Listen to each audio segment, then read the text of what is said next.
Hi guys, it's me Indaya, and hope everyone is well and everyone is safe. And okay, so I'm just gonna be doing a very quick, hopefully I can do it quick, with my recent travel here in Philippines. I'm currently in Manila, and I have a lot of friends who's curious because traveling this time, it's totally like not the same as before. Quick. With my recent travel here in Philippines. I'm currently in Manila, and I have a lot of friends who's curious because traveling this time, it's totally like not the same as before. They say it is a new normal, but hopefully this is not gonna be like this the whole thing. Okay. Anyway, so yeah, I'm in Manila right now. My daughter. It's like she just found out to see stuff. Anyway, so now I fly. So I came from the U.S. and fly to Philippines. Now my choice was Philippine Airlines. Why? First is there's a lot of going on, and I think some of the airlines already be back. You don't, for me, this is just my personal preference. I love Eva Air before, but I don't want to go to Taiwan because Taiwan has some issue with China, and Hong Kong, Cathay Pacific. I also fly them before. I also don't want to go there because what if, usually, when you have layover, they stop there and you have your connecting flight to the Philippines, either Manila or Cebu or other airport. Now, the problem is if there's something happen in that country and you're not a citizen there, you don't really have much option, I think. So at least I fly from LA to San Francisco, whatever. You go straight to Philippines, you're a citizen in that country. I think Philippines is like, at least in the government way, I think, I don't have against those country, but I think, direct flight is always be much better. But anyway, and also, I don't want to take a risk with Taiwan and layovering in Taiwan and Hong Kong. As we know, they have some big disagreement with China. I don't want to be like, I lay over there and suddenly they will say, hey, we're not gonna be, everything is shut down, so I don't want to take that risk. So it's just, flying right now, it's already been it's risky. Now at least in that part is a little bit, direct flight, at least you fly and you'll be in the country of your destination. So I fly Philippine Airlines. So with Philippine Airlines, after you book your ticket, there's also an instruction that you have to be aware of what's the COVID-19 situation.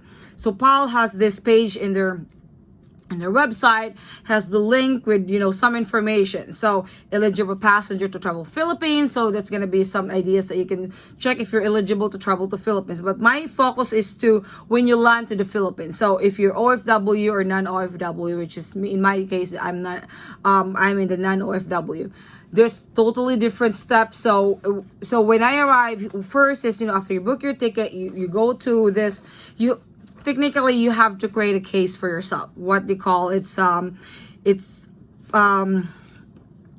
a mandatory protocol of partnering Philippine Airlines and the Philippine government. So we have to accomplish or register an PAL electronic case investigation form. So it's like investigation of your trip. They will monitor almost everything. So you will click that link, and the link, it will be just asking some personal information, your name, your passport number, your flight details, and also, so this is what they call, this will be, the first email that you will going to receive, which is a pre-registration. That's the first step, has been confirmed, and they will going to generate a unique number for you. It's your reference number. There's an information, your port of exit, your departure, and your arrival date in the Philippines. So, and also after this, your booking is, confirmed and everything. You have to also, after that, you will going to do another registration. And then this registration will be, you will have to confirm the booking of the hotel. Now, you can only stay in the accredited tourism and health agency. PAL has a list of hotel that they partner with that also accredited with the Department of Health here in the Philippines.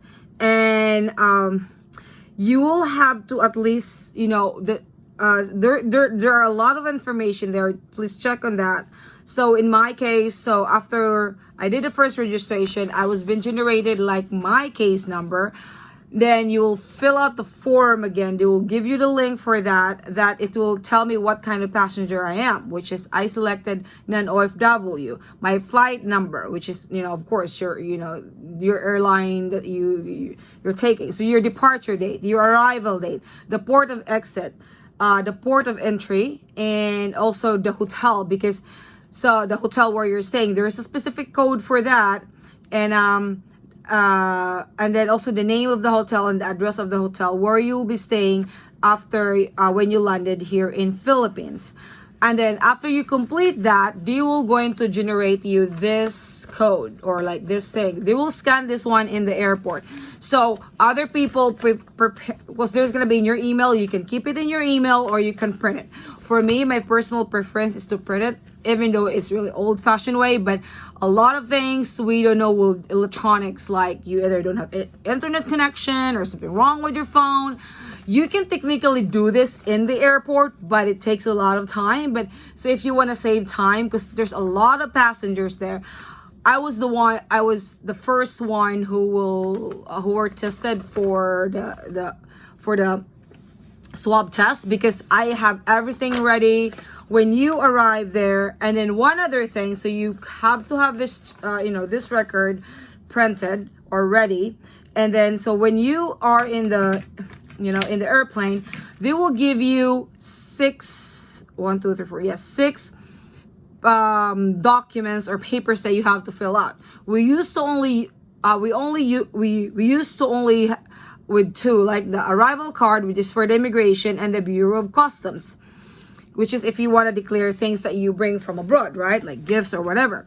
But this time they added Philippine Red Cross, which is the white thing, and then also Bureau of Quarantine, which is a yellow card, and affidavit of undertaking.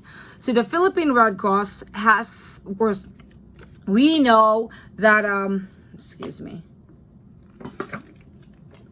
we know that the arrival card, which is, we only know that information that's given already, that we get, that's the one that we'll give it to the immigration and the Bureau of Customs. The Philippine Red Cross, the paper will have, you have to declare your health status, like condition, like have you have been swab tested before, have you have COVID-19 before, what was the test, how long was that, how are you sick, do you have any symptoms of COVID-19, or have you been traveling to other countries like China and other places. Most of them, there were like specific country that was been mentioned there. You have to declare all of those things. And also, other than that, you will also going to then the Bureau of Quarantine. Most of the Bureau of Quarantine, which is the yellow paper that you will going to give to the Bureau of Quarantine before you deplane the plane.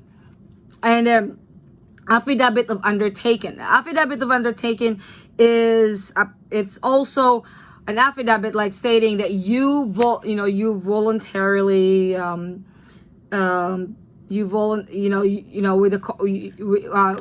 with with this current regulation that they have, that we have to do to do the swab test and also quarantine ourselves. And this will be also, the affidavit of undertaking will be collected by the Philippine Coast Guard. Now, don't be intimidated when you arrive in the airport.